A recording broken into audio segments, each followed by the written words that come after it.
ಪ್ರತಿದಿನದ ನೋಟ ವಿಜ್ಞಾನವಿಲ್ಲದೆ ನೋಡಲು ಸಾಧ್ಯವೇ? ಸೃಷ್ಟಿಯ ನಿಯಮವ ನಮಗೆ ತೋರಿದ ಗುರು ದೈವವು ವಿಜ್ಞಾನವೇ.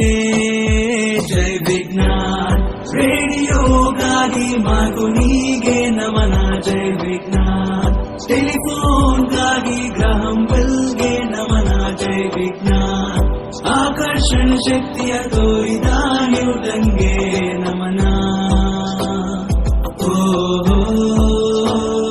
ಜೈ ವಿಜ್ಞಾನ್ ಇಸ್ರೋನ ಕೊಟ್ಟ ಸಾರಾಭಾಯಿಗೆ ನಮನ. ಅಣುವಿನ ಶಕ್ತಿಯ ಜನಕ ಜಹಂಗೀರ್ ಬಾಬಾಗೆ ನಮನ. Missile man